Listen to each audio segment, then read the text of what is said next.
नमो आयरियाडं नमो वच्छायाडं नमो लोये सब्साहुडं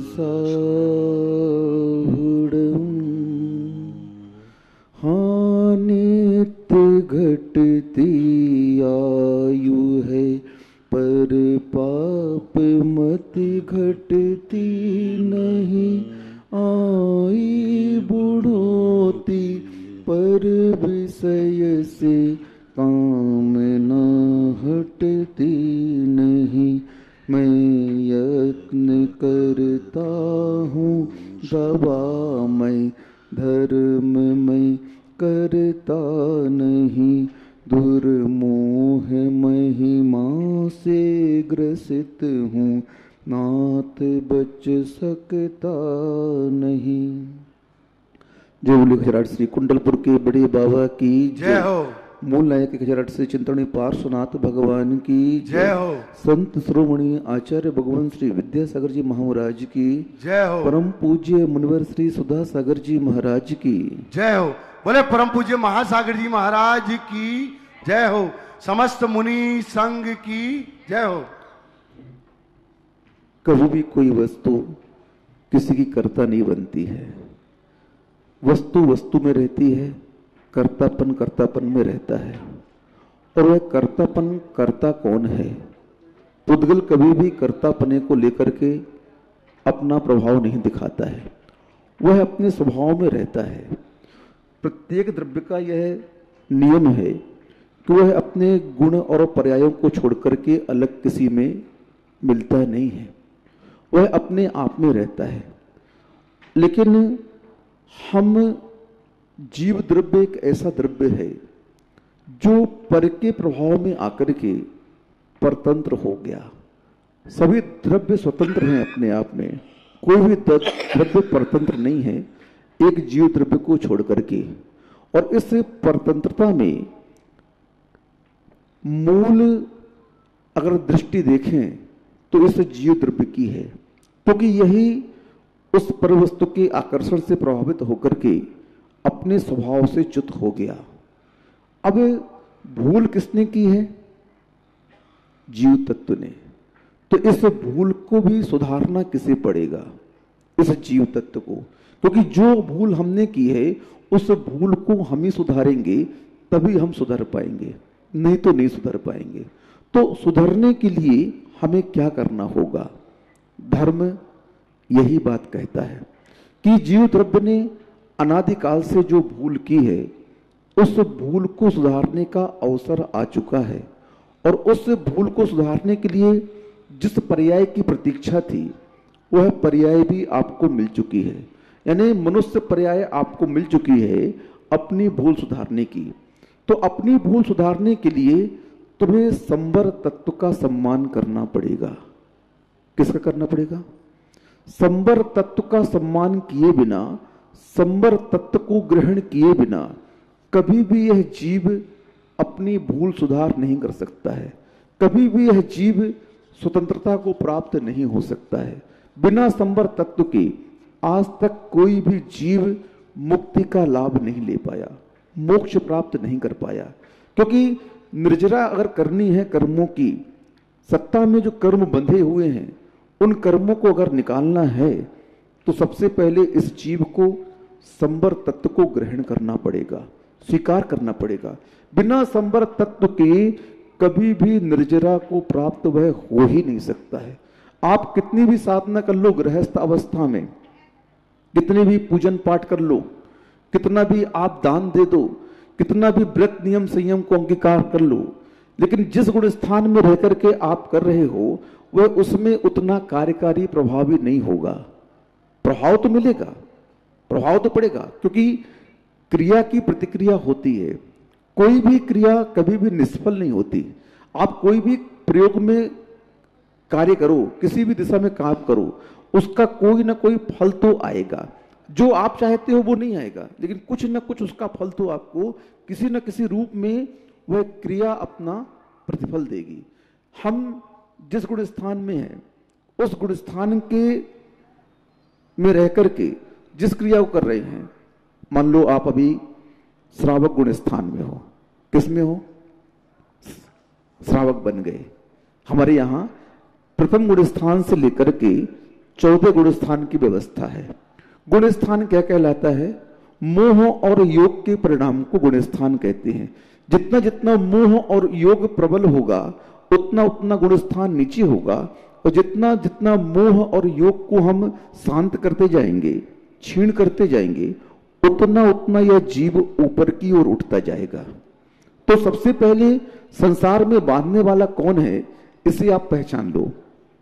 क्योंकि हमें जो कार्य करना है उस कार्य के करने के पहले हमें उन साधनों को इकट्ठा करना आवश्यक है।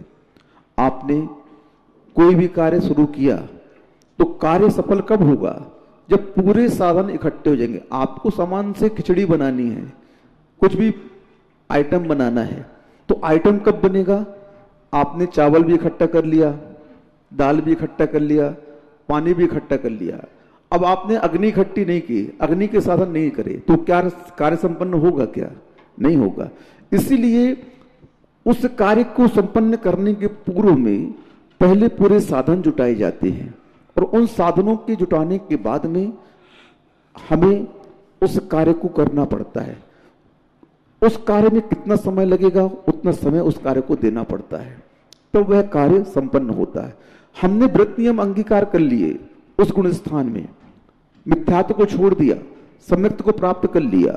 मात्र सम्यक्त को प्राप्त कर लेना ही हमारे कार्य की संपन्नता नहीं है, आगे बहुत सारे कार्य अभी बाकी हैं। मार्ग में चलना चलना कहलाता है, मंजिल पर पहुंचना पहुंचना कहलाता है।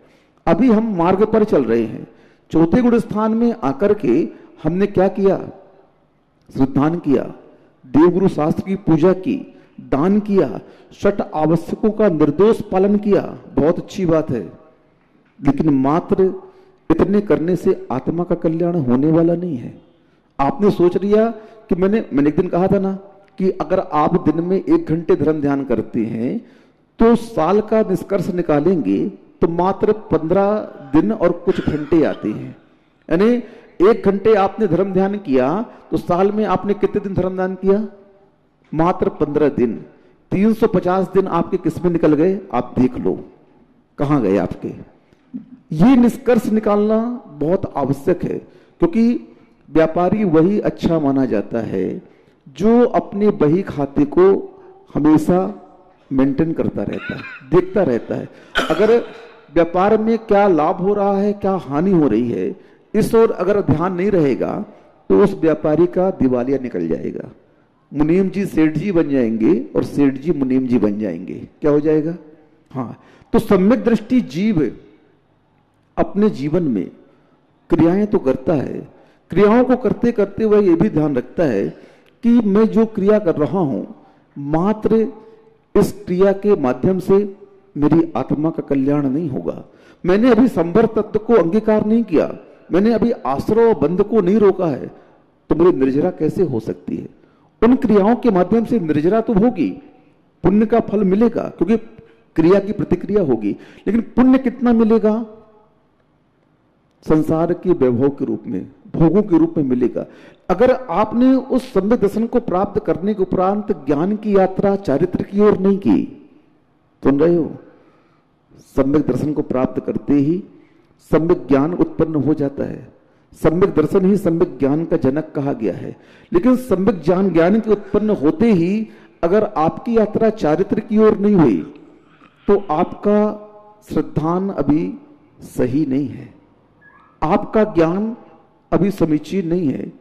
जो ज्ञान हमें विषयों की ओर ले जाए, कसायों की ओर ले जाए, संसार की 4 संज्ञाओं में उलझाए, जो ज्ञान हमें अपनी आत्मा के कल्याण के बारे में ध्यान न दिलाए, वो ज्ञान अज्ञान की श्रेणी में आता है। आप लोगों ने बहुत पढ़ लिया, बहुत ज्ञान हो गया, लेकिन वो ज्ञान किस काम का कि जिसके माध्यम से हमें अर्थ का उपार्जन न हो। जो संसार की विद्या आपने सीखी, उस संसार की विद्या के माध्यम से अगर अर्थ का उपार्जन नहीं हुआ तो आप लोग क्या माने जाओगे?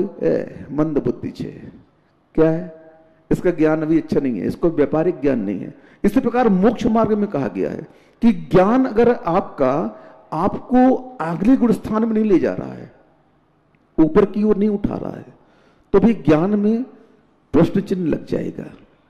क्योंकि विकास की ओर अगर हम नहीं बढ़ रहे हैं, हमारे आत्मा का विकास नहीं हो रहा है, हमारे परिणामों में परिवर्तन नहीं हो रहा है, तो अभी ज्ञान हमारा समीचीन नहीं माना जाएगा।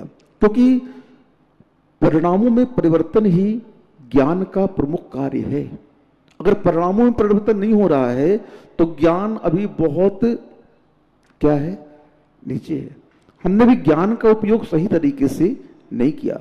श्रद्धान भी हमारा अभी समीचीन नहीं है, क्योंकि श्रद्धान होने के बाद अगर ज्ञान विश्राम ले लेता है तो श्रद्धान भी खत्म हो जाएगा और चारित्र भी खत्म हो जाएगा।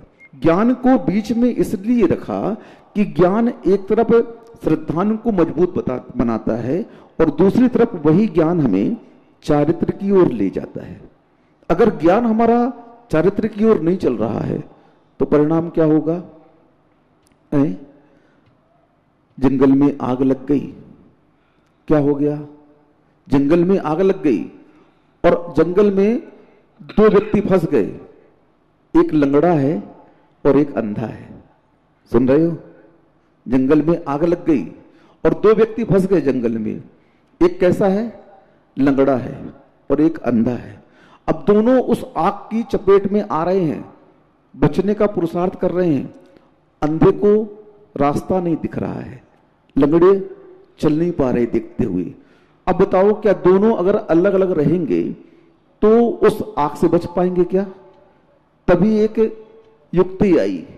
लंगड़े ने अंधे से बोला, बोले सुनो भैया, तुम मुझे अपने कंधे पर बैठा लो और मैं तुम्हें मार्ग दिखाऊंगा और उस दिशा की ओर चलो तो अपन दोनों बच जाएंगे। अगर ये संयोजना नहीं होगी तो दोनों आग की चपेट में आ जाएंगे। वही किया। अंधे ने क्या किया? लंगड़े को अपने ऊपर बैठा लिया और लंगड़ा उसे मार्ग दिखाता रहा और अंधा चलता रहा और दोनों अपनी मंजिल की ओर पहुंच गए। इसी प्रकार से ज्ञान हमारा अंधा है, क्या है? अगर लंगड़ा है, उस ज्ञान के माध्यम से अगर हम चलेंगे नहीं तो ज्ञान हमें कभी भी मंजिल की ओर पहुंचाएगा नहीं। चारित्र हमें जब तक उस क्रिया की ओर नहीं ले जाएगा, ज्ञान चारित्र की ओर, तब तक हमारा मुक्ति हमें मिलेगी नहीं। इसलिए ज्ञान और चारित्र और दर्शन, इन तीनों की समीचीनता ही हमें मुक्ति मिलाएगी। इन तीनों की एकता ही हमें मंजिल दिलाएगी। ये तीनों मार्ग हैं, ये तीनों मंजिल नहीं है। सम्यक दर्शन, ज्ञान, चारित्राणि, मोक्ष मार्ग, ये मार्ग मात्र है। अभी हमने मार्ग ही नहीं पकड़ा है तो मंजिल हमें कहां से प्राप्त होगी? पहले क्या पकड़ो?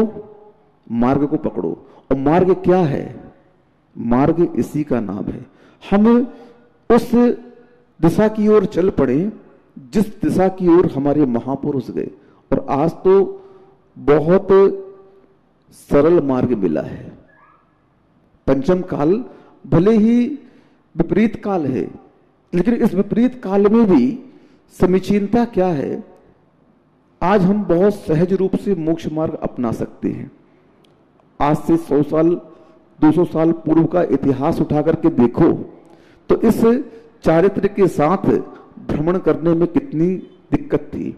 उस मुगल शासन को देख लो, ब्रिटिश शासन को देख लो, उस शासन काल में दिगंबरत्व के साथ तो निकलना बहुत मुश्किल होता था।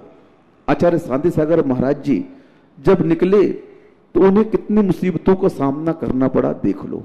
लेकिन आज काल बहुत बदल गया, लेकिन परिणाम नहीं बदल रहे हैं। क्या हो रहा है? काल तो बदल गया, आज हमें बहुत सुविधा मिल गई, लेकिन चारित्र के अंगीकार करने के भाव क्यों नहीं हो रहे हैं? हमारे परिणाम व्रतों की ओर क्यों नहीं हो रहे हैं? ये बहुत सोचनीय दशा है। यह आत्मा को सोचना चाहिए कि मेरे परिणाम स्वयं को स्वतंत्र करने के क्यों नहीं हो रहे हैं? मैं स्वयं के बारे में क्यों नहीं सोच रहा हूं? संसार के बारे में सोच रहा हूं, सबके लिए बुद्धि लगा रहा हूं, लेकिन अपने विकास के लिए मैं बुद्धि क्यों नहीं लगा पा रहा हूं? थोड़ा सोचो, सोचो। नहीं सोचोगे नहीं मिलेगा, क्योंकि स्वयं की भूल को हमें स्वयं सुधारना होगा। हाँ, कोई भी हमारी भूल को सुधारेगा नहीं। हमें मंजिल को प्राप्त करने के लिए स्वयं को चलना होगा, कोई हमें लेकर के नहीं जाएगा। गुरु महाराज तो हमें क्या कर सकते हैं? मार्ग दिखा सकते हैं, और उन्हें मार्ग दिखा दिया। मार्ग दिखाने के बाद वो बोलते, भाई साहब अब आप बड़े हो गए हो, अब अपने हिसाब से काम करो। जब तक आप छोटे थे तब तक हमने आपको उंगली पकड़कर चलना सिखाया, बोलना सिखाया, खाना सिखाया, पढ़ना सिखाया। जो कुछ मैंने करना था आपके लिए कर दिया। अब आगे का मार्ग आप स्वयं तय करो, स्वयं निर्णय लो। आपको यह दृष्टि आ चुकी है कि अच्छा क्या है और खराब क्या है। अच्छा क्या है क्या है, उपादेय क्या है, ये आप निर्णय करो। बाजार में आप जाते हो, 150 रुपए की सब्जी भाजी खरीदते हो, उसमें भी छांट करके लेते हो, कहीं सड़ी तो नहीं है, गली तो नहीं है, बासी तो नहीं है। करते हो कि नहीं करते हो? कि ऐसे ही जो उसने दिया वो लेके चले आए क्या? नहीं, उसके विषय में आप विवेक लगाते हो, बुद्धि लगाते हो, मोल तोल करते हो। तो यही भावना आत्मा के विषय में क्यों नहीं होती?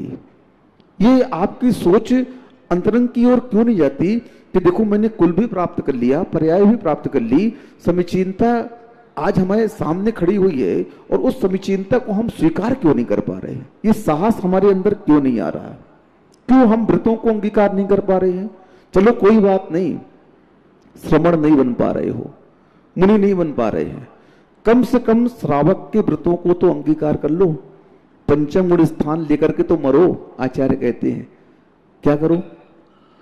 शक्ति नहीं है श्रमण बनने की, कोई बात नहीं, लेकिन घर में रह करके हम राग द्वेष तो कम करें, तृष्णा को तो घटाएं, कसाय को तो क्षीण करें।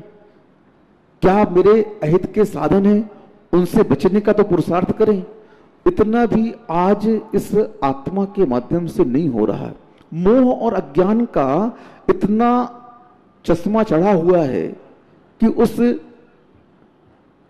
चश्मे के माध्यम से क्या हो रहा है? संसार में ही हरियाली दिख रही है। कल महाराज जी ने कहा ना, मोक्ष नहीं प्राप्त करना, हमें अच्छे कार्य नहीं करना है, हमें बुरे कार्यों को छोड़ना है। क्या करना है?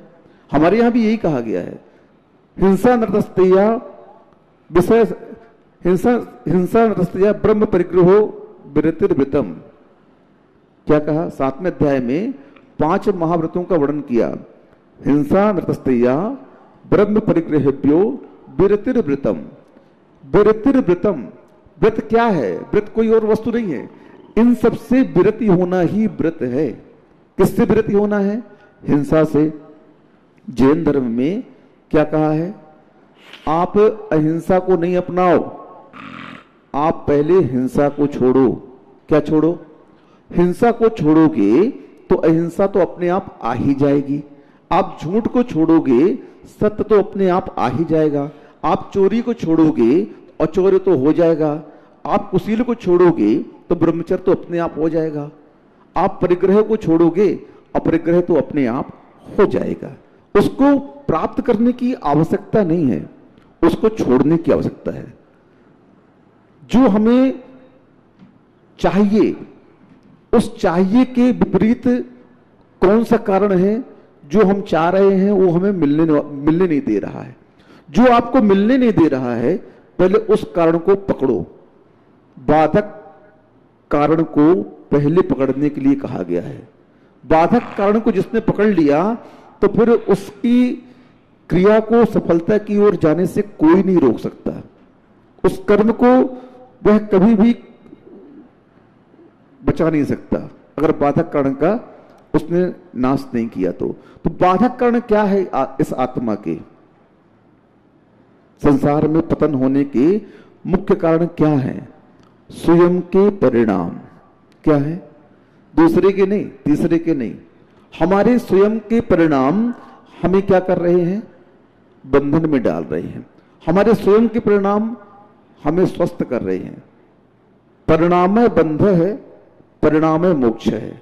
परिणामों से ही क्या है, बंध है, और परिणामों से ही मोक्ष है। दिगंबरत्व तो हम लोग को दे दिया गुरुजी ने, मुनि बना दिया, कपड़े उतार दिए, 28 मूल गुण दे दिए। अब हम परिणाम से उन्हें स्वीकार नहीं करें, विशुद्धि परिणाम नहीं करें, तो ऊपरी ऊपर व्रतों का पालन होगा क्या? बताओ, निर्जरा होगी क्या? संवर तत्व के साधन दे दिए आचार्य महाराज ने, अब उस संवर तत्व को हम पूर्ण रूपेण स्वीकार नहीं करेंगे तो परिणाम क्या होगा? सोचो थोड़ा सा है? हम जिस मंजिल को प्राप्त करना चाहते हैं वो मंजिल हमें कभी भी प्राप्त हो ही नहीं सकती है। इसीलिए हम जिस गुण स्थान में हैं उस गुण स्थान में मात्र रह करके संतुष्ट ना हो। अगर हम उसी में संतुष्ट हो गए तो फिर आगे नहीं बढ़ पाएंगे, और आगे नहीं बढ़ पाएंगे तो हमारी यात्रा मार्ग में ही रह जाएगी और हम मंजिल को प्राप्त नहीं कर पाएंगे। इसीलिए हमें प्रतिपल प्रतिक्षण क्या करना चाहिए? हर क्षण हमें क्या करना चाहिए? विकास के बारे में सोचना चाहिए, क्योंकि जितना परिणाम हम अपना उच्च उच्च बनाएंगे उतना ही विशुद्धि परिणाम हमारे बढ़ते जाएंगे, और नहीं बढ़ाएंगे तो नहीं करोगे तो नहीं मिलेगा। सीधी सी बात है, सोचने से कुछ नहीं होने वाला है। हाँ, सोचते सोचते तो जिंदगी निकल गई, पर्याय भी क्या हो गई? परिणमन को प्राप्त हो गई, बचपन निकल गया, जवानी निकल गई, बुढ़ापे की ओर कदम आ गए। अब परिणाम क्या होगा? इस 3 आयाम के अलावा जीवन का कोई आयाम नहीं है। अंतिम आयाम तो मृत्यु ही है। क्या है? हाँ, अंतिम आयाम क्या है? मृत्यु। अब मृत्यु की ओर तो जाओगे जाओगे, उसके पहले क्या करना है? उसके पहले की प्रक्रिया ही यहां पर बताई जाती है कि हमें उस गुणस्थान को समझना है कि 3 गुणस्थान प्राप्त करने के उपरांत हम चौथे में पहुंच गए। चौथे में ही हमें अपनी यात्रा रोक कर नहीं रखना चाहते हैं। ज्ञान ने अगर चारित्र की ओर हमें आगे नहीं बढ़ाया और हम ज्ञान का सदुपयोग नहीं करें तो हम पुनः वहीं के वहीं रह जाएंगे और हमारा विकास रुक जाएगा। क्योंकि संसार के दुखों से छूटने का उपाय क्या है? मात्र यही एक चारित्र ही है, और उस चारित्र के अलावा 3 काल में इस आत्मा का कोई भी हित नहीं कर सकता, नहीं कर सकता, नहीं कर सकता। जब हमारा हित मात्र उस चारित्र में है तो हम उस हित के साधन को क्यों नहीं अपनाते? श्रावक को सामायिक में कहा गया है, क्या चिंतन करें महाराज जी सामायिक में? अरे भैया क्या चिंतन करना? असरण अशुभ अनित्यम ये चिंतन करो। दुख मनात मान माव साम्य भमम मोक्षस्तद विपरीता तनेतु धायंत सामायिके। समंत भद्र आचार्य महाराज जी ने श्रावकाचार्य में इस गाथा के माध्यम से आपको सोचने के लिए कुछ शब्द दिए। हे आत्मन, तुम थोड़ा सा आंख बंद करके सोचो, ये संसार कैसा है? असरण है, अशुभ है, अनित्य है। इस संसार में कोई भी शरण नहीं है। बताओ कौन शरण है? माँ बाप शरण है? पत्नी शरण है, पति शरण है, पिता शरण है, पुत्र शरण है? कौन शरण है? बताओ कौन तुम्हें बचा पाएगा इस संसार में? एक है जो तुम्हें बचा पाएंगे। जानते हो कौन? आचार्य भगवान विद्यासागर महाराज जी। कौन? आचार्य भगवान विद्यासागर महाराज जी इस संसार में एक ऐसे तारनहार हैं जो इस जीव को इस संसार समुद्र से पार लगा सकते हैं। लेकिन क्या करना होगा? उनकी बात को मानना पड़ेगा। क्या करना पड़ेगा? हाँ, क्योंकि अगर उनकी बात को हम नहीं मानेंगे तो हमारा कल्याण होने वाला नहीं है। एक वही शख्स ऐसे हैं जो इस आत्मा को पार लगा सकते हैं, क्योंकि वो कौन है? चारित्र को देने वाले हैं। और चारित्र को देने वाले के पास अगर हम पहुंच गए और उन्होंने हमें जो दे दिया उसे, तो फिर हमें कोई भी निर्जरा से बचा नहीं सकता है। हाँ, इसीलिए हमें जो प्राप्त करना है उसके बारे में सोचो, हमें जो छोड़ना है उसके बारे में सोचो। क्योंकि अगर हमने सोचना प्रारंभ नहीं किया कि मैं कौन हूं, कहां से आया हूं और मुझे कहां जाना है। फौज में एक विशेष प्रक्रिया होती है, जब दूसरे सेना के ऊपर आक्रमण होता है, उस आक्रमण के दौरान ऑन पोजीशन निकाली जाती है। क्या निकाली जाती है? कि मैं कहां से अभी चल करके आया हूं और वर्तमान में कहां पर हूं और मुझे कहां पर अटैक करना है। अगर इस पोजीशन के बिना फौज चलती है तो फौज कभी भी सफल नहीं हो सकती, वो भटक जाएगी और शत्रु उसे घेर लेगा। तो पहले मैप के माध्यम से ये प्रक्रिया करके वो आगे अटैक करते हैं, तब जाकर के शत्रु को मारते हैं। इसी प्रकार से सम्यक दृष्टि जीव प्रतिपल यह चिंतन करता है, मैं कौन हूं, कहां से आया हूं और मुझे कहां जाना है। अगर इतनी प्रक्रिया तुम्हारे अंदर नहीं चल रही है तो अभी तुम्हारे विकास के लिए प्रश्न चिन्ह खड़ा है। अभी तुम विकास को प्राप्त होगे ये कह नहीं सकते हैं। हां, अगर ये क्लू तुम्हारे अंदर आ गया, ये प्रश्न चिन्ह तुम्हारे अंदर उठ गया कि मैं कौन हूं, कहां से आया हूं और मुझे क्या करना है, इस संसार में आने का प्रयोजन क्या है, मात्र नून तेल लकड़ी, मात्र वैभव संपदा, मात्र परिवारजन, इतना ही इस संसार का उद्देश्य है क्या? नहीं, इसके आगे भी है। क्योंकि संसार के प्राणियों का जीवन कैसे बीत रहा है? रात सोत में गई, प्रात खात में गया। रात सोत में गई, प्रात खात में गया, फिर हमारी जिंदगी से एक दिन निकल गया। हाय कुछ न कर सके, न पीर पर की हर सके। हमारा दिन, हमारी आयु ऐसे कर करके बीत गई और क्या हो गया? हम कब बचपन को खो आए, पीछे छोड़ आए, कब जवानी समाप्त हो गई, कब बुढ़ापा आ गया और कब मरण को प्राप्त हो गए, पता ही नहीं चला। स्वाध्याय के दौरान आया कि सम्यक दृष्टि कितने हैं, असंयत गुण स्थान में कितने हैं, संयत में कितने हैं, संहिता संयत में कितने हैं, अप्रमत्त में कितने हैं। जो उपरिल गुण स्थान हैं उनमें जीव गिनती मात्र के रह जाते हैं। ऊपर पहुंचते पहुंचते कितने बचते हैं? कितने बचते हैं? मात्र 108 जीव। कितने? बस हो गया समाप्त वहां पर। अब क्या करोगे? कितनी गिनती बता दी आचार्यों ने कि सम्यक को इतने ने प्राप्त किया, लेकिन ऊपर कितने पहुंचे? सुना सबने, किया कितने ने? राजा ने घोषणा करा दी कि आज पूरे राज्य के नागरिक क्या करेंगे?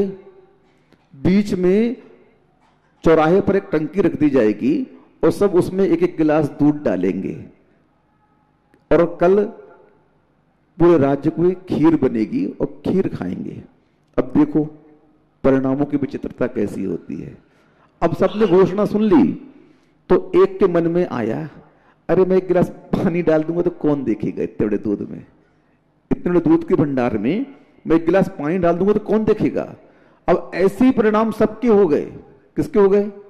हाँ, और सुबह जब टंकी देखी गई तो उसमें पानी पानी निकला, दूध बिल्कुल था ही नहीं। कहने का तात्पर्य यह है कि अच्छे परिणामों के लिए व्यक्ति का मन उत्साहित नहीं होता है और बुरे कार्यों के लिए ये मन तो बिल्कुल जैसे इसकी स्वभाव बन गया है। क्या बन गया? अच्छे कार्यों के लिए क्या करना पड़ता है? बड़ी महाराज बड़ी मुश्किल से सुन रहे हैं। हाँ, जब दान की बात आती है ना, किसकी बात आती है? दोनों मुट्ठी बंद होकर के जेब में घुस जाती है और कान के पर्दे सिल जाते हैं और मन सो जाता है। क्या करता है? जब कभी भी दान की बात आएगी तो मन कैसा होता है? सो जाता है, कान के पर्दे बंद हो गए, मुंह में दही जम गया। अब बताओ, क्षमता है, सब कुछ है, लेकिन बोलने की इच्छा नहीं हो रही है। सुन रहे सेठ जी? सब कुछ योग्यता है आपके पास में, लेकिन मन अभी उस बात को मानने के लिए तैयार नहीं है कि बिजोलिया जी में पंचकर्णक होंगे और हमें यहां पर मूर्ति बैठानी है, हमें यहां पर इंद्रनाड़ी बनने हैं। 100 बार तेल लगाना पड़ता है अच्छे कार्य के लिए। क्या? बोलो बोलो बोलो बोलो, अरे 5100 बोल दो, 1100 बोल दो, 1000 बोल दो, 11000 बोल दो। क्या कर रहे हैं? गुस्सा लगा रहे हैं। और परिणाम कैसे हो रहे हैं? ऐसे मुंह हिला रहा है। अब बताओ, और वहीं पर अभी क्या हो गया? अरे सुनो सुनो सुनो, बच्चे को अटैक आ गया, 40 ले जाना है। हाँ चलो चलो चलो, जल्दी ले चलो। कितने खर्चा है? 5 लाख का खर्चा है। अब 5 लाख भी निकल गए। कहां से निकल गए? वहीं पर दान के लिए 5100 रुपए बोल नहीं रहा है, सुन रहा है।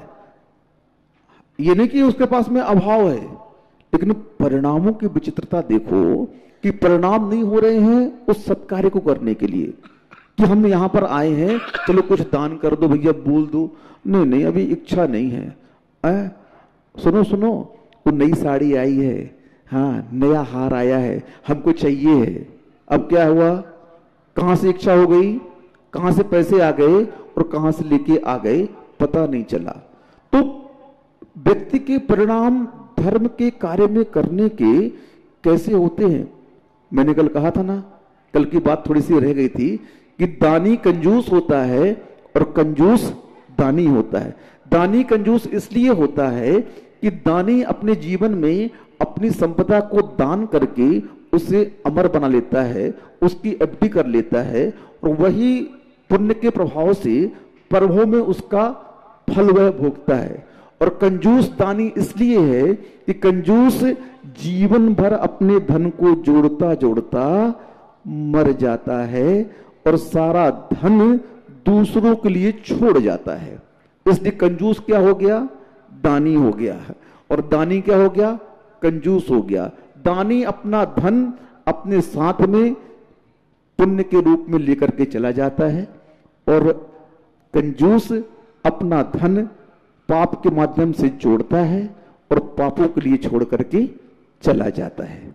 इसलिए आत्मा के विकास की बात हुई, संवर तत्व के बिना कभी भी निर्जरा की प्राप्ति होगी नहीं। बिना चारित्र के यह आत्मा कभी भी स्वतंत्र हो नहीं सकती। इसलिए अपने जीवन में व्रत नियम संयम को अंगीकार करें। जिस गुण स्थान में है उस गुण स्थान की पूरी तरह से ईमानदारी से पालन करें, तब कहीं जाकर के यह आत्मा अच्छी बनेगी, नहीं तो खराब तो है ही है। अगर आप चाहते हैं तो क्या करना होगा? कुछ कर गुजरने के लिए मौसम नहीं मन चाहिए। कुछ कर गुजरने के लिए मौसम नहीं मन चाहिए। साधन सभी मिल जाएंगे, संकल्प का धन चाहिए। बस एक बार तुम अपने अंदर दृढ़ता ला करके यह संकल्प कर लो कि मुझे इसे करना है, तो गारंटी देता हूं उस कार्य को करने से आपको कोई भी रोक नहीं सकता है। इसलिए आपका संकल्प जो विषय कसायों की ओर है, आपका जो परिणाम संसार की ओर है, थोड़ा सा आत्मा की ओर मुड़े। इसी भावना के साथ में अहिंसा परमो धर्म की जय श्री ओम नमः सिद्धेभ्यः। जय श्री ओम नमः सिद्धेभ्यः। पंच परमेष्टि भगवान की जय। आचार्य श्री गुरुवर कुंद कुंद महाराज की जय। आचार्य श्री गुरुवर विद्यासागर जी महाराज की जय। परम पूज्य मुनिवर श्री सुधा सागर जी महाराज की। सब कुछ ज्ञान होते हुए भी व्यक्ति उस चारित्र की तरफ क्यों नहीं बढ़ पाता? हे का ज्ञान होकर छोड़ नहीं पाता, उपादेय का ज्ञान होकर प्राप्त नहीं कर पाता, सत्य को जान करके भी स्वीकार नहीं कर पाता और असत्य को जान करके भी छोड़ नहीं पाता। ये हर व्यक्ति की जिंदगी की एक समस्या है। बहुत सारे लोग कहते महाराज हम लोग सत्य जानते हैं, लेकिन पता नहीं क्यों साहस नहीं होता प्राप्त करने का। हम जानते हैं कि असत्य क्या है, लेकिन छोड़ने का साहस नहीं हो पाता।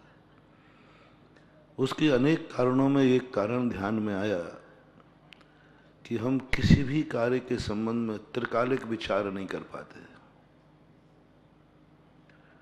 हम अच्छे कार्य को जानते हैं लेकिन त्रिकालिक विचार नहीं कर पाते। हम बुरे कार्य को जानते हैं लेकिन उसका वर्तमान जानते हैं, अतीत और भविष्य नहीं जानते, इसलिए वो छूट नहीं पाता। यदि हमें किसी भी कार्य को समझना है तो हमें अतीत पहले समझो कि जो कार्य मैं करने जा रहा हूं मेरे पहले भी कभी किसी ने यह कार्य किया है या नहीं किया। एक अच्छा व्यापारी व्यापार करने के पहले देखता है कि इसके पहले यह व्यापार किसने किया। एक अच्छा व्यक्ति यही सोचता है। ऐसा ही हमारे जीवन में कोई भी कार्य करो, जो भी तुम्हें करना हो, वह कार्य हमसे पहले किसी ने किया है क्या? किसी रास्ते पे चलने के पहले सोचो क्या मेरे पहले भी कोई इस रास्ते पे चला है कि नहीं चला, कि तुम अकेले चल रहे हो? क्योंकि संसार के जितने अच्छे रास्ते हैं वो कभी भी किसी भी रूप में शाश्वत अविनाशी होते हैं। गंदे रास्ते बनते हैं, मिटते हैं। अच्छे रास्ते ना बनते हैं और ना कभी मिटते हैं। इसलिए रास्ते चलने के पहले थोड़ा सा देखो चिन्ह कि इस पर कोई चला है कि नहीं चला। यदि कोई आगे निकल गया है तो फिर अपनी जिंदगी में संबंध में उसकी जानकारी रखो कि वो कहाँ पहुंचा है, पहुंच भी पाया मंजिल में कि कहीं लौट के तो नहीं आ रहा है। रास्ते में कोई लौटता हुआ मिले तो पूछो भाई क्या बात है, तुम यहाँ से लौट के क्यों आ रहे हो, कोई खतरा है क्या? क्या बात है तुम्हारे, क्या आगे मंजिल रास्ता बंद है? जब कोई खतरा हो जाता है तो एक गाड़ी वाला दूसरी गाड़ी से पूछता है भाई ठीक ठाक तो है, कोई खड़ा तो नहीं है, पार्टी खड़ी। ऐसे ही अपन लोगों को पूछना है किस रास्ते पे जाते समय कि मेरे पहले कौन गया और उस रास्ते पे जाने के बाद उसकी क्या दशा हुई। तो अपन अपना प्रसंग चल रहा है काला क्रोध। वह क्रोध जो कृष्ण वेश्या से लिप्त हो चुका है। अपन पहले समझ चुके क्रोध इतना बुरा नहीं है, काला क्रोध बहुत बुरा है। और काले क्रोध को हमने अनेक रूपों में समझा, करीबन 15-20 दिन से ऊपर हो गए। अब अंतिम क्रोध चल रहा है अपना काला क्रोध। कहीं ये क्रोध अपनों के ऊपर तो नहीं आ रहा है।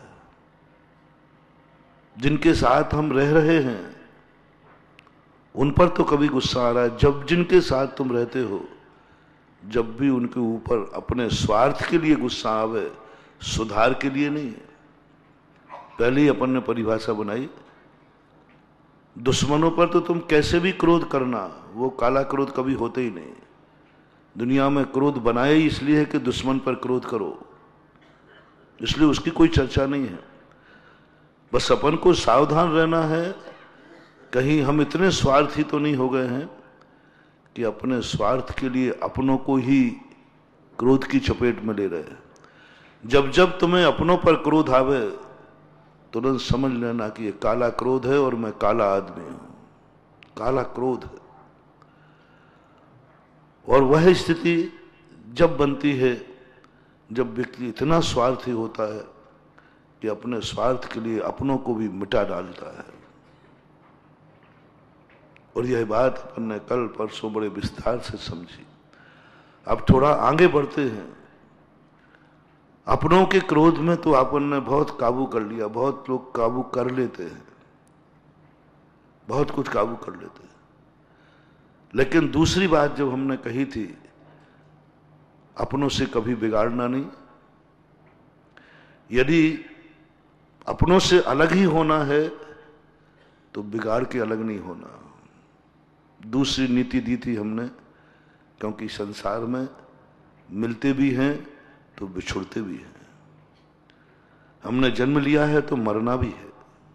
कल बहुत बड़ी बात मैंने कही थी, हमने जन्म लिया है तो मरना भी है। तो मरना बिगाड़ के मत मरना, जितने अपने लोग हैं उनसे बना के मरना, उनसे बहुत अच्छे। बिगाड़ के मरोगे दुर्गति होगी, बिगाड़ के दीक्षा लोगे दुर्गति होगी, घर से लड़ करके मंदिर आओगे दुर्गति होगी, लड़ करके उपवास करोगे दुर्गति होगी, लड़ करके धर्म भी करोगे। अपनों से क्रोध करके बिगाड़ करके नहीं छोड़ना। भाई भाई भी यदि तुम कभी अपनी संपत्ति में अलग हो तो बिगाड़ के अलग मत होना, प्रेम से अलग होना। प्रेम से भी अलग हुआ जाता है।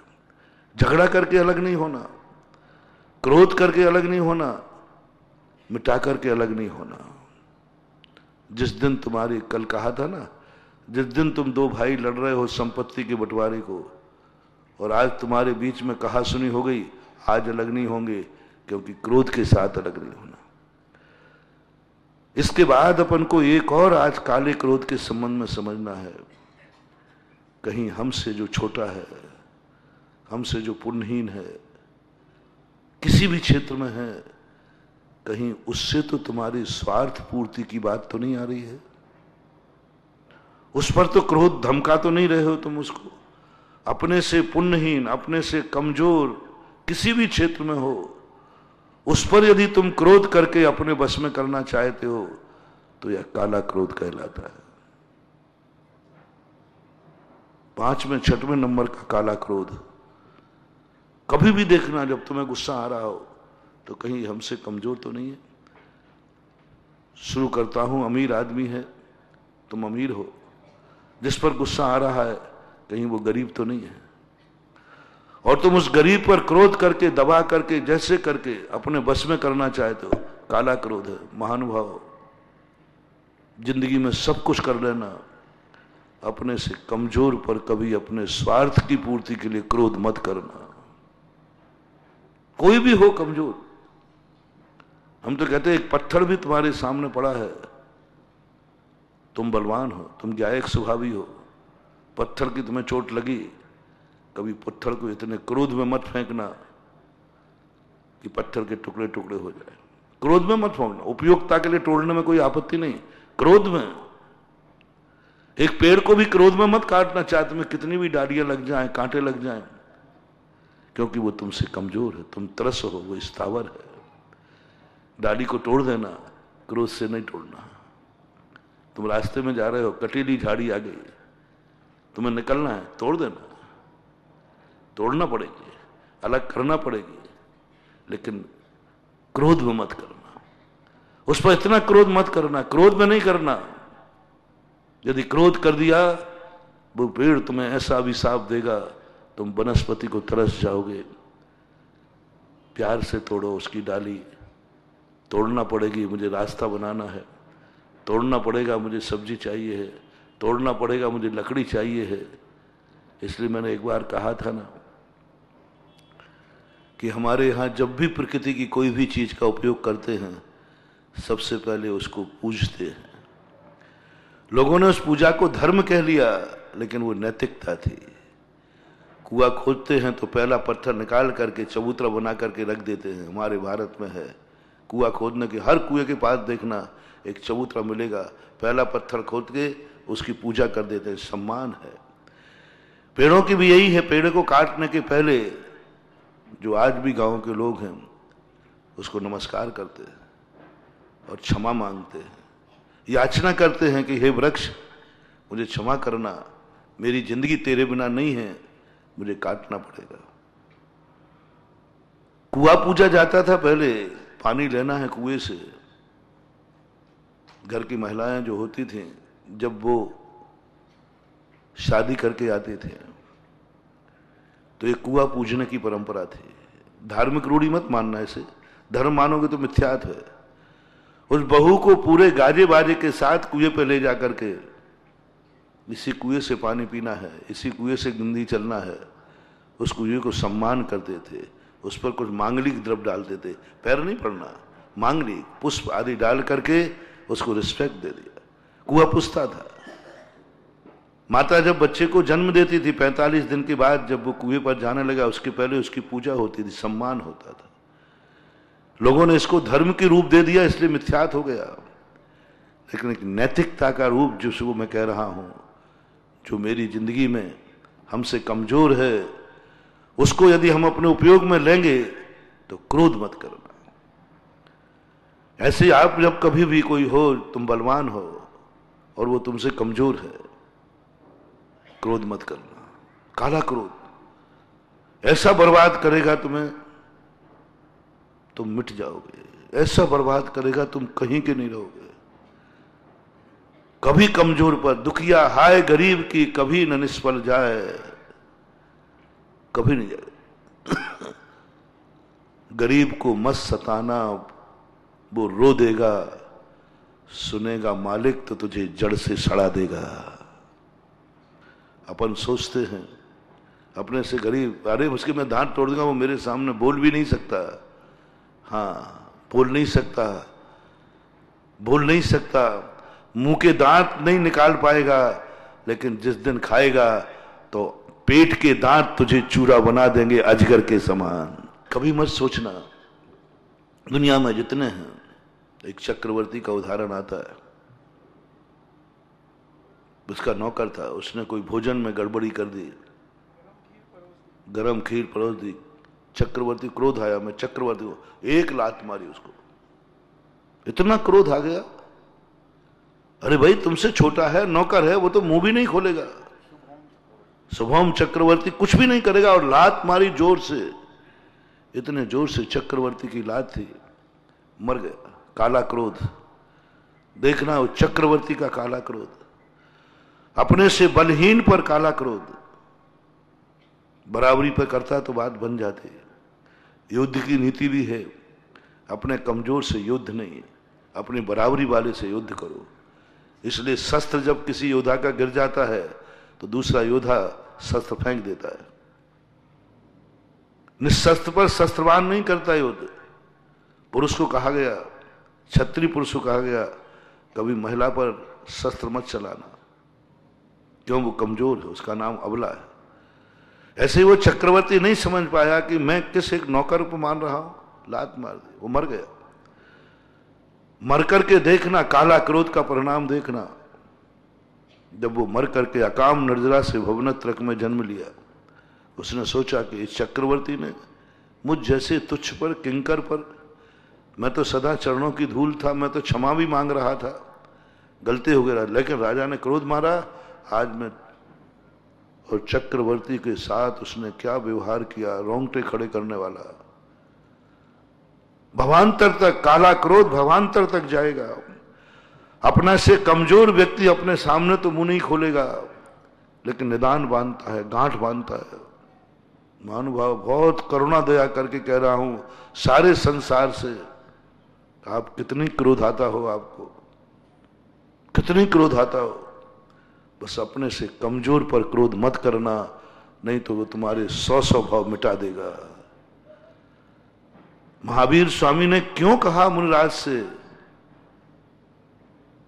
तुमसे ध्यान रखना, तुम्हारा कमजोर, ये पीछे उन जीवों को दी है जो जीव तुच्छ होते, बड़े लोगों को लगाने के लिए नहीं दी है।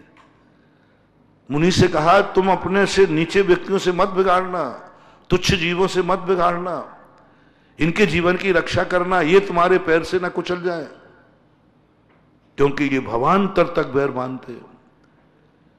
बड़ा आदमी होगा, अपने से बड़ा होगा, अपने से बराबरी वाला होगा, 2 थप्पड़ वहीं मारेगा, निपट जाएगा।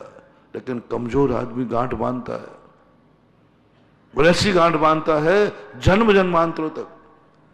खास तौर से जितने अतिचार कहे, पूज्य उमा स्वामी महाराज ने हिंसा में त्रियंचों पर कहे, बदवंदन आदिक दुख घने, कोट जीवित जात न बने। सबसे पहले यह नहीं कहा कि तुम किसी मनुष्य को मत मारना, मनुष्य को मारना पड़ता है, मारना पड़ेगा, लेकिन सबसे पहले कहा तुम पशुओं को मत मारना जो तुम्हारे अधीन है, जो तुम्हारे अधीन है, ऐसे पशुओं को मत मारना, ऐसे पशुओं पर अत्याचार मत करना जो तुम्हारे घर में पालतू हैं, जो तुम्हारे काम आते हैं। अधीनस्थ पशु को मारने के लिए पूरे अतिचार में यही वर्णन किया उन्होंने। और शिकार के संबंध में सेना में जाकर के तुम दूसरे सैनिक को मार सकते हो, लेकिन किसी पशु को मत मारना, क्योंकि पशु बद्दुआ देता है, बहुत गजब की नकारात्मक ऊर्जा। एक चींटी के मरने पर क्या नुकसान था, महाराज ने इतनी बड़ी पीछी क्यों दी, महावीर स्वामी ने क्या लेना देना था, इतना सब कुछ छुड़ा दिया, ये पीछे का जंजाल और रख दिया। इसकी बड़ी चिंता होती है। हम जानते जब अच्छी होती है, जब वो हम कहीं बाहर होते हैं ना, बिहार करते हैं, तो रात में छुपा के रखना पड़ता है, कुत्ते नहीं ले हवा आ जाए उड़ नहीं जाए, बड़ी चिंता होती है, साल भर में बदलना पड़ता है। अरे जेवर छुड़ा देते, उन्होंने कहा नहीं नहीं, ये पीछे जरूर रखना, नहीं तो तुम्हारा मुनिव्रत बर्बाद कर देंगे, एक चींटी बर्बाद कर देगी। चींटी कुछ भी नहीं करेगी, लेकिन मरते समय इतनी नकारात्मक ऊर्जा देती है, इतनी नकारात्मक ऊर्जा कि मेरे 6 महीने का मुनिव्रत मैंने पालन किया है, उसमें जितनी शक्ति मैंने अर्जित की है, एक चींटी पैर से मरते समय हमें इतनी नकारात्मक ऊर्जा देके जाएगी कि हमारी 6 महीने की साधना भस्म हो जाएगी। एक चींटी नकारात्मक ऊर्जा देती, क्योंकि वो तुच्छ है, असमर्थ है। जब पैर से कुचलती है तो इतनी बद्दुआ देती है, कौन दुष्ट है, मर जाए, ये सब क्या क्या देता है, बहुत बद्दुआ देता है। इसलिए महावीर ने कहा साधना कम करना, उपेक्षा संयम में नहीं जा पाओ तो नहीं जाना, शुद्ध उपयोग में लीन हो पाओ नहीं होना, लेकिन कहीं ये ध्यान रखना तुम्हारे पैर से कोई तुच्छ जीव न मर जाए, नहीं तो ये नकारात्मक ऊर्जा ऐसी देगी तुम्हारा मुनिव्रत भी नष्ट हो जाएगा। पेड़ पौधे नकारात्मक ऊर्जा देते हैं, ये तो विज्ञान ने भी खोज लिया। इसलिए वनस्पति में भी पैर मत रखना, साधना कम करना, लेकिन हिंसा से बचना। और हिंसा में तुच्छ जीवों की हिंसा, जितने जितने तुच्छ जीव हैं, मच्छर है, कोई भी है, जितने तुच्छ जीव हैं, सबको बचाने के लिए बात कही, अनुकंपा रखना उन पर। सम्यक दृष्टि से शुरू कर दिया। दुनिया का पहला दर्शन है जैन दर्शन, जिसमें भगवान की शक्ति के लिए बाद में उन्होंने कहा आस्तिक होना, अनुकंपा। उसके पहले एक गुण है अनुकंपा। पहले तुम भगवान को पाकर के, दुनिया की नीति है महाशक्तिमान को पाकर के व्यक्ति अत्याचार कर उठता है। अब मुझे क्या डर है, मेरे पक्ष में भगवान है, भगवान है मेरे पक्ष में, कौन क्या बिगाड़ लेगा। तब जिनवाणी कहती है नहीं, पहले तुम्हारी अनुकंपा, भगवान भी नहीं बचा पाएंगे, एक जीव तुच्छ जीव की बद्दुआ इतनी निकलती है, भगवान भी नहीं बचा पाएंगे। कितनी माला फेर लो, कुछ भी कर लेना, तो कम से कम आप लोग पूर्ण हिंसा से तो नहीं बच पाएंगे, लेकिन अनर्थात्मक हिंसा से बचना, व्यर्थ का नहीं। व्यर्थ का एक जीव भी तुम्हारे द्वारा न मर पाए, क्योंकि वो बद्दुआ देगा। और 24 घंटे जब भी तुम्हें गुस्सा आवे, हाथ उठाने का भाव आवे, पहले देख लेना ये हमसे कमजोर तो नहीं है। बराबरी वाले पे हाथ उठा देना, मैं मना नहीं करूंगा, मना नहीं करूंगा। और हो सके तो, हालांकि मैंने बड़ों पर भी हाथ उठाने की मना की थी, लेकिन अपने से बड़ों पर हाथ नहीं उठाना, अपने बड़ों पर क्रोध नहीं करना, अपने पूज्य पर क्रोध नहीं करना, मैं पहले कह के आया हूं। लेकिन फिर भी जब तुलना करना पड़े, तुम्हें मारना ही है, गुस्सा आ गया, थप्पड़ मारना है, तो मेरा कहना है अपने से कमजोर को मत मारना, अपने से बड़े को मार देना। चलो मैं एक बहुत बड़ी बात कह रहा हूं, बहुत बड़ी बात कह रहा हूं।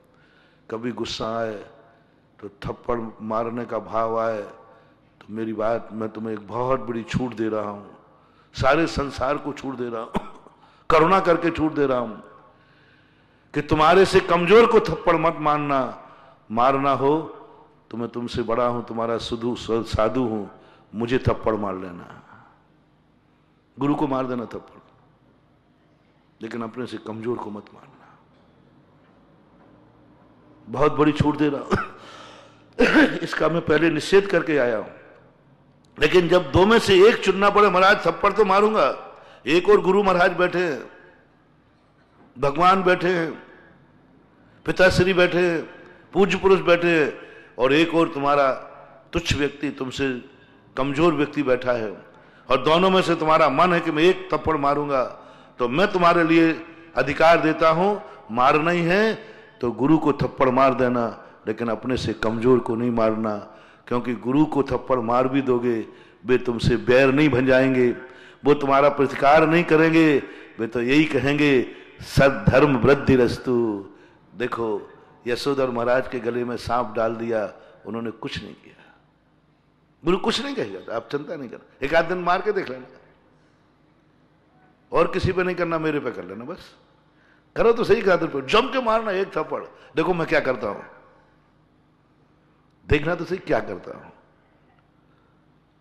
प्रैक्टिकल तो करो एक आध बार, क्या करता हूं, कुछ नहीं करूंगा, क्रोध भी नहीं करूंगा, आंख भी लाल भी नहीं करूंगा, तुम्हें भस्म भी नहीं करूंगा, तुम्हारे अहित के प्रति विचार भी नहीं करूंगा, तुम्हें बद्दुआ भी नहीं दूंगा।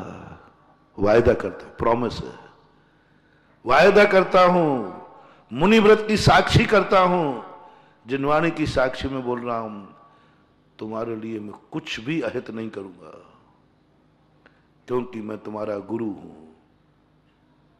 और जो गुरु मानता है उसको और खास तौर से वीआईपी छूट है।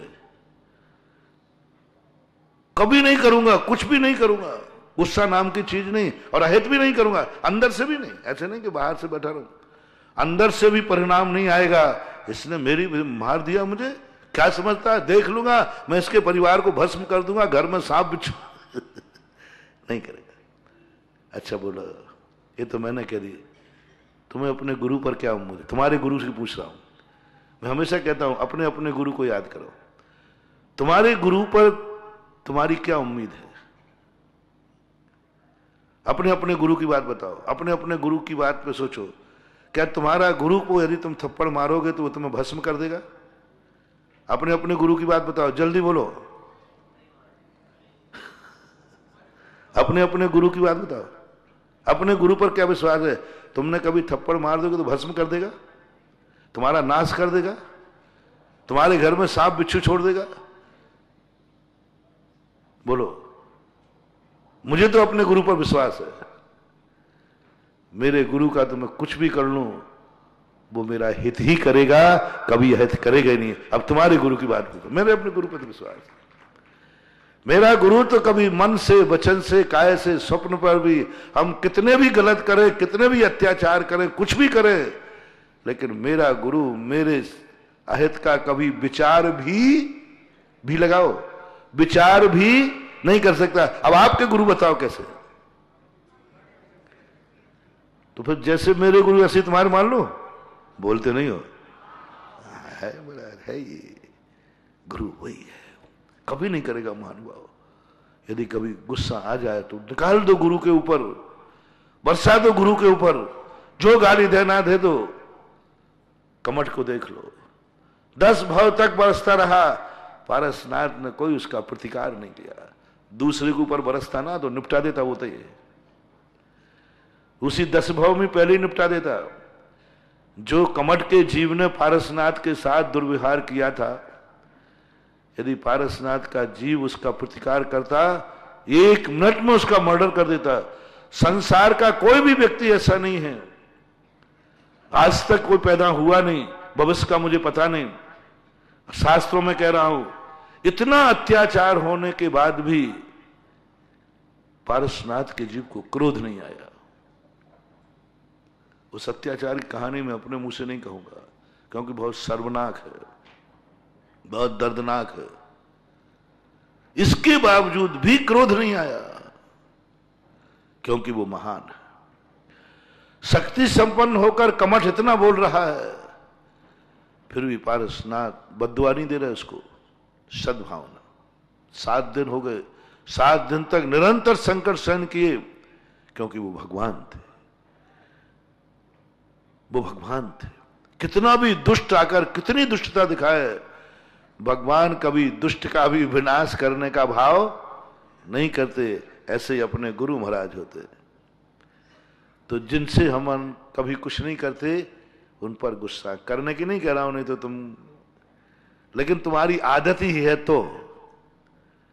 लेकिन बस तुमसे कमजोर पर गुस्सा मत उतारना, क्योंकि कमजोर आदमी नकारात्मक ऊर्जा देता है। इसलिए महावीर कहते नीचे देख के दो, चींटी नहीं मर जाए, चींटी नहीं मर जाए, वो नकारात्मक ऊर्जा देगी। दुश्मन को लड़ने भी जा रहे हो तो नीचे देख के जाओ, दुश्मन को निपटा देना, लेकिन चींटी को मत निपटाना।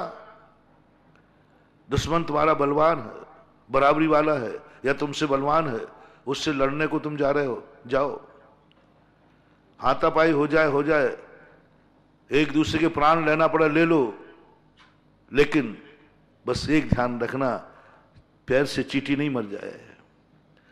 यानी किसी से लड़ने भी जाओ तो नीचे देख के जाओ, क्योंकि वो चींटी की जो नकारात्मक ऊर्जा है वो तुम्हारे जन्म जन्म का नाश कर देगी। बराबरी वाला और बड़े से लड़ने में कोई ज्यादा गुंडा, वो वहीं के वहीं निपट जाएगा जो इसी भाव में निपट जाएगा। इसलिए काला क्रोध करने वालों से कह रहा हूं, कितने अंधे मत हो जाना।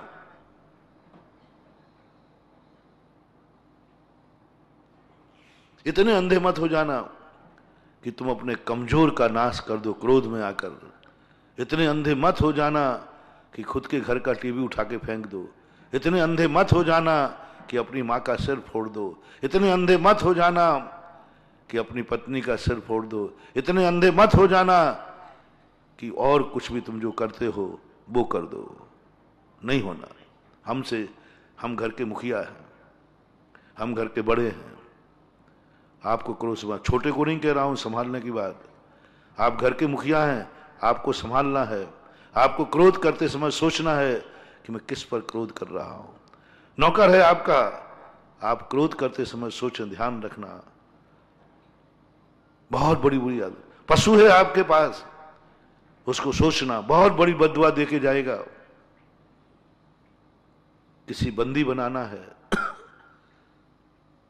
यदि किसी को बंदी बनाना है तो अपने से बड़े बाबरी वाले को बंदी बना लेना।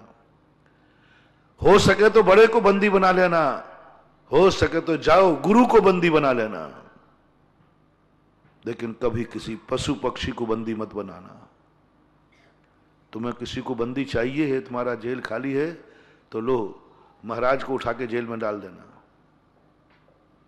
कोई ज्यादा नुकसान नहीं। महाराज कुछ नहीं बिगड़ने वाला, न तुम्हारा कुछ बिगड़ेगा न महाराज का बिगड़ेगा, और बल्कि भक्तांबर पाठ की रचना और हो जाएगी।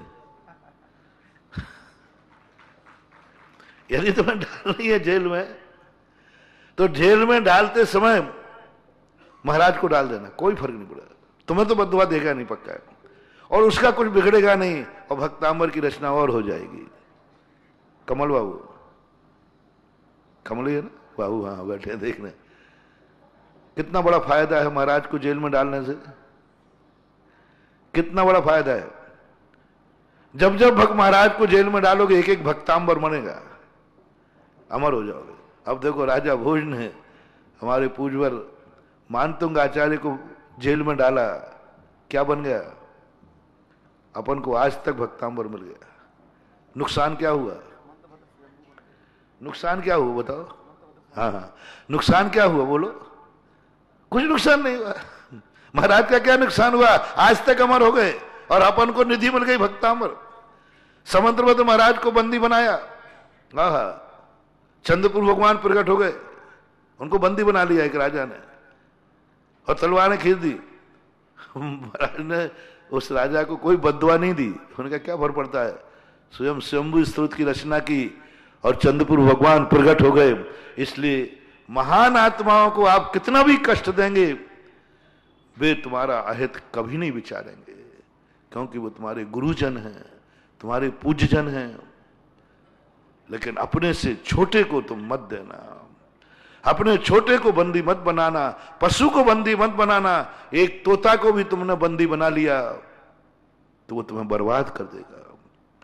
एक और मुनि को बंदी बनाया, कोई बर्बादी नहीं हुई। एक और तोता को बंदी बना लिया, बर्बाद कर देगा, वो बर्बाद कर देगा। इतनी नकारात्मक ऊर्जा देता है तोता, इतनी नकारात्मक ऊर्जा देता है तोता, जिसे आप लोग सगुन मानते हैं। तो एक दिन तुम्हारी जिंदगी को बर्बाद कर देगा। एक बार मैंने सुनाया था यहीं पर कि एक जेल में जब मैं प्रवचन करने गया तो मैंने जेलियों का इंटरव्यू लिया। मैंने कि भाई थोड़ा बहुत बुलाएंगे, आप कैसे फंसे? एक अपराधी ने कहा महाराज जी मैंने अपराध नहीं किया, मुझे गलत फंसाया गया। मैंने कहा नहीं भैया, बिना अपराध के कभी कोई फंसता नहीं। बोले महाराज जी मैं आपको भगवान मानता हूं, मैंने कोई अपराध नहीं किया, मुझे गलत फंसाया गया। मैंने 2-3 बार कही तो समझा, आप बताओ महाराज मैंने क्या किया? आप थे क्या वहां? मैंने किया तो जरूर है, और मैंने आंख बंद की और बताया था तुम्हें मेरे सामने। मैं 2 मिनट झगड़ा जाऊँ, उन्होंने कहा महाराज बताओ, आप बताओ मैंने क्या किया है, आप मुझे पहचानते क्या? मैंने कहा देख मेरे आत्मा बोल रही है कि तूने अपराध जरूर किया है। बोले महाराज आत्मा बोले मैं तुम्हें भगवान मान रहा हूं, कह रहा हूं मैंने नहीं किया नहीं किया नहीं किया। और मैंने कहा किया है किया है किया है। और मैंने आंख जैसे ही बंद की, मेरे पास कोई जवाब नहीं था, लेकिन साधु के मुख से जो निकलता है वो कभी ना कहीं घटित हुआ है।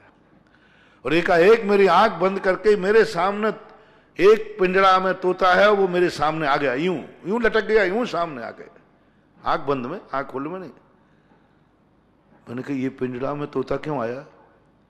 मैंने ऐसी आंख बंद करके मैं इसको क्या जवाब दूं? मैंने तो कह दिया कि अपराध किया है, और ये कहा नहीं किया, अब मैं क्या जवाब दूं? तो मेरे सामने एक पिंजरा आया तोते का, वो सामने आ गया, आंख खोली, कुछ था ही नहीं। अब मैंने कहा कि तोता कुछ कह के गया है, बाबा जी आप पीछे मत हटना, ये अपराधी है। वो तोता आ गया, बताइए वो तोता कैसे आ गया? उसको कैसे मालूम चला कि गुरु महाराज सत्य बोल रहे हैं और ये झूठ बोल रहा है? वो तोता कैसे आ गया? देखो प्रकृति की कुदरत देखो। मैंने तुरंत कहा भाई तूने कभी किसी तोते को पकड़ा क्या? बोले हाँ महाराज पकड़ा। मैंने कहा है? बोले घर में टंगा है। मैंने कहा बस, उसने तुम्हारा क्या बिगाड़ा था? बोले कुछ भी नहीं बिगाड़ा, कुछ भी नहीं बिगाड़ा, एक पेड़ की खोल में से पकड़ के लाया था, उसके बच्चे भी थे, परिवार भी था, मैं पकड़ लाया, उसने क्या बिगाड़ा? बोले कुछ नहीं बिगाड़ा था। मैंने कहा जैसा तुमने, उसने कुछ नहीं बिगाड़ा, तुम्हें बंदी बनाया, उस तोते की नकारात्मक बद्दुआ का परिणाम है कि तूने अपराध नहीं किया है, तुझे बंदी बनाया। बोल तूने अपराध किया है कि नहीं? उसने कहा साहब ये तो किया है। बंधु तोता नकारात्मक ऊर्जा देता है, बहुत खतरनाक ऊर्जा है उसकी। मेरे संसार के समस्त लोगों से मेरा कहना है कभी अपने घर में तोते को पिंजड़े में बंदी बना के मत रखना, मत रखना, मत रखना। बर्बाद कर देगा वो, बच्चों को बर्बाद कर देगा। वो कहता है जिसने हमारे परिवार का बिछोए कराया है, इसका परिवार का भी बिछोए हो। जैसे मुझे परिवार से अलग किया है, ऐसा सबसे खतरनाक तोता है। तोता समझदार होता है, उसकी स्मृति शक्ति तेज होती है, और जानवर कोई स्मृति शक्ति तेज नहीं होती, भूल जाते हैं, बोलता भी है। और तोता की स्मृति, जितने संसार में जानवर सबसे ज्यादा तोता की स्मृति शक्ति, अपन जो बोलते हैं वो बोलना सीख जाता है, और उसको अपने परिवार की जितने बार याद आएगी वो तुम्हें बद्दुआ देगा। इसलिए संसार के लोग कभी भी तोते पर अपने पिंजड़े में बंदी नहीं बनाए। और जब मैंने कहा महाराज जी अब क्या करूं, मैंने कहा तोते को बुलाओ, क्षमा याचना करो और छोड़ देना। आजीवन कारावास हुआ था, कोई मर्डर केस में फंसाया था।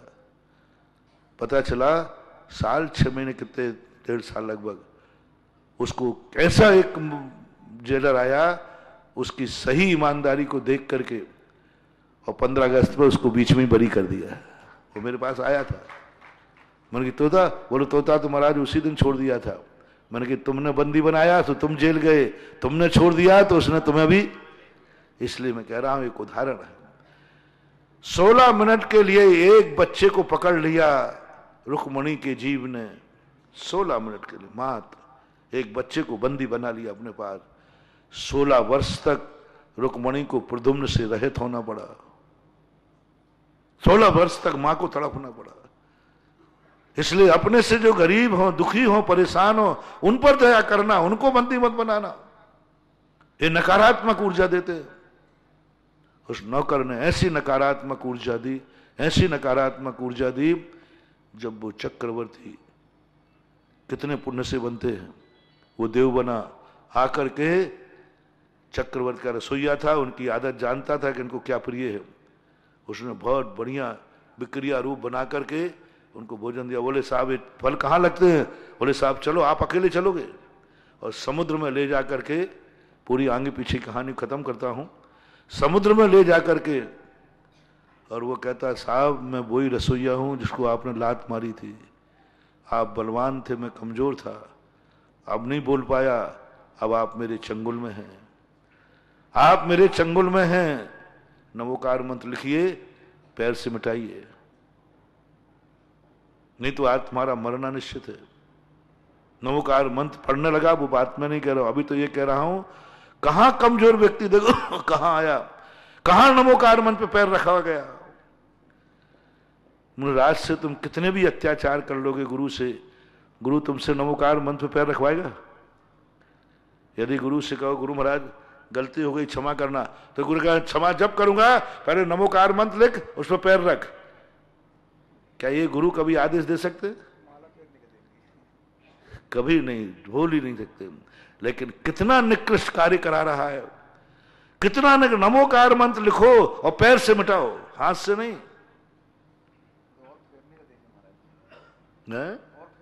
हाँ, अब इस समय देखो कैसा अपने से कमजोर आदमी का क्रोध, काला क्रोध, और काला क्रोध इतना ज्यादा अनर्थ हो गया कि चक्रवर्ती से भी नमोकार मंत्र पर पैर रखवा दिया, रखा, और मर करके 7 में नरक में गया। अपने से कमजोर पर क्रोध करने का परिणाम, इसलिए मैं कह रहा हूं अपने से कमजोर करना ये 5वें 6वें नंबर का काला क्रोध है। यदि तुम इतना विवेक भूल गए कि ये कौन है और क्रोध में आकर के तुमने उसका विनाश कर दिया, तुम्हारा सबको 7 में नरक में पड़ा है चक्रवर्ती। बताओ कितना पुण्य करके चक्रवर्ती बना। 12 चक्रवर्ती में से 10 चक्रवर्ती मोक्ष चले गए, कोई स्वर्ग चला गया, लेकिन ये 7 में नरक में चला गया। ये काला क्रोध का परिणाम है, अपने से कमजोर व्यक्ति के ऊपर क्रोध करने का परिणाम है। सुकमाल का देख लीजिए। महानुभाव, पुरुष लोगों से मेरा कहना है, आप बड़े हैं, आप स्वामी हैं, आप मालिक हैं, आप स्त्री आपके अधीन है। स्त्री को आप इतना क्रोध मत करना, इतने अंधे मत हो जाना, ये तुम्हारी जिंदगी बर्बाद कर देगी। बहुत खतरनाक। सुकमाल ने एक दिन झगड़ा हुआ घर में, अपने घर की महिला को, भाभी को लात मार दी। क्या बोलती, बेचारी अबला थी, ये राजकुमार थे, राजा थे। घर की बात है, घर की बात है, घर की बात में, घर की बात को तुम ठीक मत समझना। इसलिए मैं कह रहा हूं अपनों में भी कोई कमजोर है, अपनों में भी यदि कोई कमजोर है तो उस पर क्रोध पर काबू पाना। अपनों में भाभी थी, गुस्सा आया, लड़ाई हुई, एक लात मार दी। स्त्री ने कहा अभी तो मैं कुछ नहीं कर पाऊंगा, आप राजा हैं, आप पुरुष हैं। ऐसा निदान बांधा, सुकमाल मुनि बने और वो आर ध्यान से मर करके स्यालिनी बनी और जंगल में जाकर देखते ही आ गया, अरे ये तो देवर है मेरा। पुरुष का अहंकार था इसको, और मुझे लात मारी थी इसने कमजोर जानकर, अबला जान करके। आज देखती हूं, जाती सुन करके अपने बच्चों से कहती है इसको मरने मत देना। पैर से खाना शुरू करती है, पैर से खाना शुरू किया उसने, सीधा यहां नहीं झपटी। बोले जल्दी मर जाएगा, इसको जो पैर मुझे मारा था उसी पैर को मैं धीरे धीरे खाऊंगी। और अपने बच्चों को भी पैर से खाना शुरू किया। 3 दिन तक क्या वेदना दी है उसने, वेदना दी है।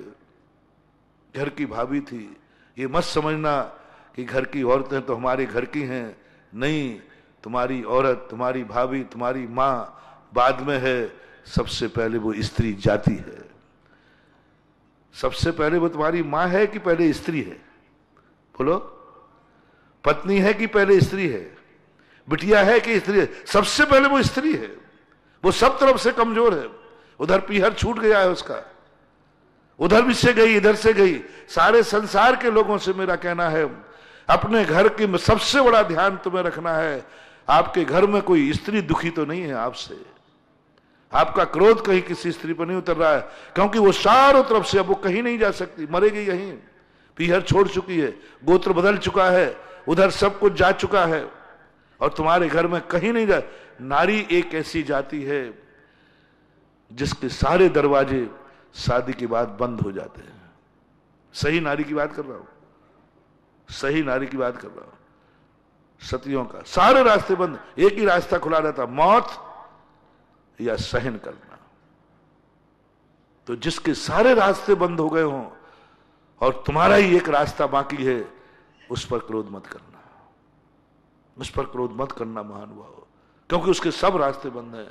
बोलो, तुम्हारी स्त्री, अपने अच्छे लोगों की स्त्रियां, उच्च वर्ण वालों की स्त्रियां, जैन कुल वालों की स्त्रियों का तुम्हारी शादी के बाद तुम्हारी पत्नी का दूसरा रास्ता कौन सा है? जल्दी बोलो, है? पीहर, उसके मम्मी पापा मर गए, मम्मी पापा मर गए, भाई भाभी नहीं, कोई नहीं, उसकी क्या दशा? यदि तुम्हें छोड़कर यदि वो पीहर जाएगी तो पीहर में सम्मान पाएगी, इज्जत पाएगी, सुख पाएगी, वहां रह रह करके तुम्हें बद्दुआ देगी और तुम्हारे घर में रहेगी, और वहां नहीं गई तो कहां जा सकती है? शादीशुदा उच्च कुलीन स्त्री का शादी के बाद कौन सा दरवाजा खुला है जहां वो चली जाए, भाग जाए? लोग जिंदा नहीं रहने देंगे। एक है मौत। जब जब रानियों पर संकट आए, उनका राजा बंदी बना लिया गया, उनका राजा हार गया, तो रानियों ने क्या किया? जोहर किया। कोई रास्ता ही नहीं, कोई रास्ता नहीं है। संसार में नारी जाति एक है जिसके शादी के बाद कोई रास्ता नहीं, सारे रास्ते बंद हैं, एक रास्ता मौत का खुला है। सारी रानियों को कोई रास्ता नहीं था, कुछ नहीं है, ही नहीं रास्ता, सीधी जोहर कर दिया। मौत ही रास्ता है। जिसका मौत ही रास्ता हो अंतिम, उस पर क्रोध मत करना, उस पर क्रोध मत करना। तुम्हारे अलावा मात उसका रास्ता एक मौत है, अब उस पर क्रोध मत करना। आप देख लो किन किन आत्माओं के लिए आपके अलावा उनका रास्ता या तो मौत है या हमारे अत्याचार सहन करना है। दो ही रास्ते, या तो वो अत्याचार सहन करे और या फिर मौत के मुख में चली जाए। ऐसे व्यक्ति पर कभी क्रोध मत करना, क्योंकि ये क्रोध पीऊंगी खून नस नस का, लेऊंगी बदला पूर्व होगा। और 3 दिन तक सुकुमार महाराज को याद दिला दिया। अबला पर लात उठाई थी, कमजोर पर लात उठाई थी। इसलिए आज समय आपका हो रहा। आप सबको मेरा कहना है, आज का पॉइंट, अपने से कमजोर पर बोलो, अपने से कमजोर पर क्रोध नहीं करना, खास तौर से अपने अधीन जो है उस पर क्रोध नहीं करना। और हमारे अलावा, उसका मौत के अलावा कोई रास्ता नहीं है, उस पर कभी क्रोध नहीं करना। इसका क्या, इस क्रोध का नाम मैंने क्या दिया? काला क्रोध। काला क्रोध नहीं करना। और भी अपन चर्चा करेंगे। आज इतने कह के विराम करता हूं। महावीर भगवान की